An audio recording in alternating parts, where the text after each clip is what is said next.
अभी main question of the day, क्या हम नॉनवेज खा सकते हैं या नहीं?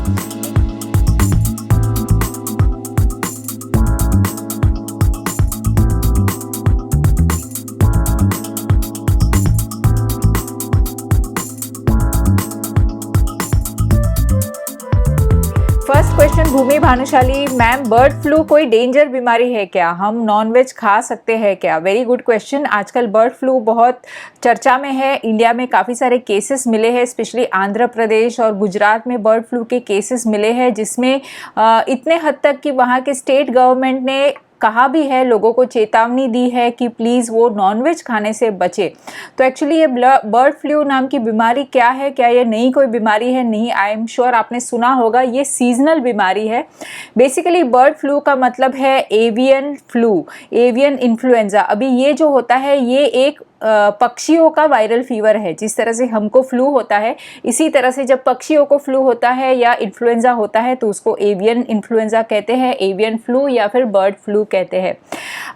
ये इस इन्फेक्शन में या इस वायरस में एक खासियत ये है कि ये बर्ड्स से ह्यूमंस में ट्रांसमिट हो सकता है, पक्षी में से ह्यूमन में ये ट्रांसमिट हो सकता है। मेजरली इसके 3 प्रकार के वायरसेस हैं जो बहुत ज़्यादा डेंजरस है, और वो है H5N1, H7N1 और H8N1। अभी ये जो बर्ड फ्लू है ये क्या इतना खतरनाक है? यस, ये बहुत ज़्यादा खतरनाक है।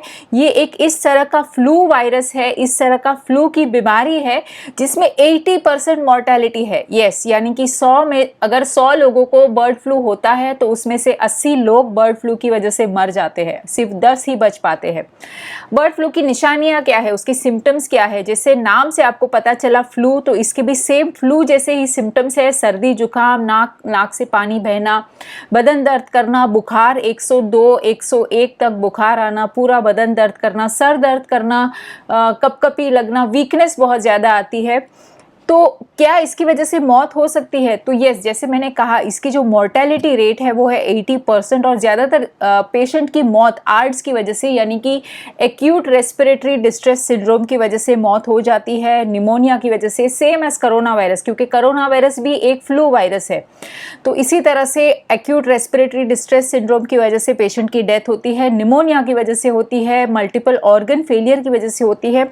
सेम कोरोना वायरस की तरह ही बर्ड फ्लू के पेशेंट में भी एक एग्जैजरेटेड ओवरऑल इन्फ्लेमेटरी रिस्पॉन्स होता है, जिसकी वजह से धीरे धीरे ऑर्गन फेलियर हो जाता है। किसको होने की शक्यता है, किसको बर्ड फ्लू हो सकता है, किसको ज़्यादा प्री डिस्पोजिशन है या कौन इसके लिए ज़्यादा रिस्की है बर्ड फ्लू के लिए?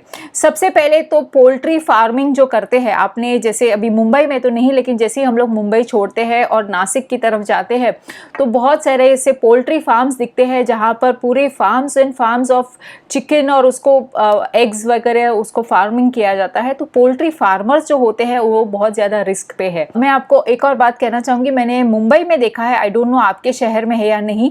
जनरली जो चिकन शॉप होते हैं जहाँ पर वो लोग चिकन बेचते हैं या एग्स बेचते हैं, तो वहाँ पर एक गाड़ी आती है, वो गाड़ी के अंदर चिकन होते हैं और वो जिंदा चिकन होते हैं, जिंदा मुर्गियाँ होती है, और वो गाड़ी में से बहुत सारा ऐसे डस्ट उड़ रहा होता है, बहुत गंदा होता है, काफ़ी गंदी बदबू आती है, कई बार फेदर्स भी उड़ते हैं। उसके अंदर लाइव चिकन भरे हुए होते हैं और एकदम क्रैम अप किए हुए होते हैं। तो अगर आप इस तरह की गाड़ी के नज़दीक से भी आप गुजरते हो तो भी आपको बर्ड फ्लू हो सकता है। इसीलिए बहुत सारे स्टेट्स में स्टेट गवर्नमेंट ने ये भी डिक्लेयर किया है कि वहाँ के लोकल जो पोल्ट्री शॉप्स है जहाँ पर चिकन और एग्स मिलता है, उन शॉप्स को टेम्पररीली कंप्लीटली क्लोज किया जाए। तो देखिए, ऐसे स्टेट्स में जहाँ पर ज़्यादातर बर्ड फ्लू के केसेस, जहाँ पर एक्टिव बर्ड फ्लू के केसेस दिखे हैं, वहाँ पर अगर आप ट्रैवल करते हो तो आपको रिस्क हो सकता है बर्ड फ्लू होने का। अगर आप कच्चा, अनकुक्ड और अंडर कुक्ड अंडे और चिकन या किसी भी तरह का बर्ड मीट आप खाते हो तो यस, आपको उसकी वजह से बर्ड फ्लू हो सकता है। क्या बर्ड फ्लू का ट्रीटमेंट है या नहीं? यस, बर्ड फ्लू का ट्रीटमेंट है, thank goodness for that. Bird flu के लिए एक बहुत ही असरदार मेडिसिन है, वो है ओसेल्टामिविर। ये आपने सुना ही होगा, recently I think last year bird flu का एपिडेमिक आया था, उस वक्त ओसेल्टामिविर ने बहुत सारे लोगों की जान बचाई थी।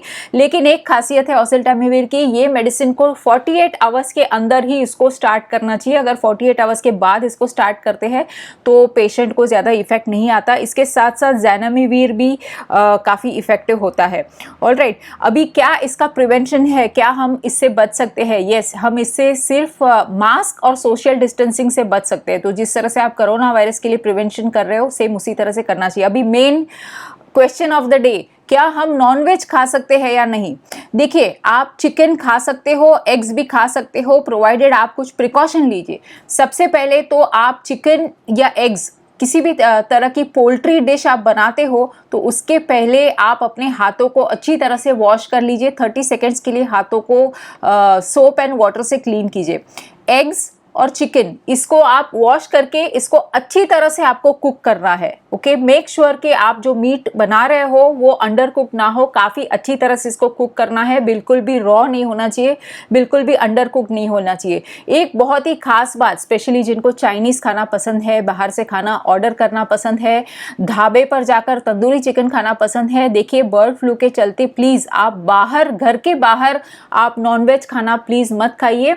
क्योंकि घर के बाहर आप जो भी नॉनवेज खाना खाते हो, आपको नहीं पता कि वो कौन से हाइजीनिक कंडीशंस में बनाया है, क्या वो कुक किया है सही या नहीं किया है। तो प्लीज़ एटलीस्ट अभी इस एपिडेमिक में तो आप घर से बाहर नॉनवेज खाना बंद कर दीजिए, बाहर से आप नॉनवेज खाना ऑर्डर भी मत कीजिए। ओके, तो ये काफ़ी डेंजरस हो सकता है। नॉनवेज का मतलब चिकन और एग के डिश के बारे में मैं बात कर रही हूँ। ऑलराइट, रेड मीट में बर्ड फ्लू नहीं होता। ऑलराइट, बर्ड फ्लू की वैक्सीन अवेलेबल है, लेकिन अभी तक FDA ने तो अप्रूव कर दिया है, लेकिन वैक्सीन अभी तक अवेलेबल नहीं है। लेकिन डरने की कोई बात नहीं है, इसकी मेडिसिन है, मेडिसिन बहुत ही अच्छी तरह से इफेक्टिव है। बर्ड फ्लू को हम लोग इजीली कंट्रोल कर सकते हैं, प्रोवाइडेड इसका डायग्नोसिस जल्दी हो जाए और 48 आवर्स के अंदर ओसेल्टामिविर को स्टार्ट कर दिया जाए। इसका जो टेस्टिंग होता है वो सेम कोरोना वायरस की तरह ही होता है, RT-PCR टेस्ट होता है। ओके, तो I hope you got your answer.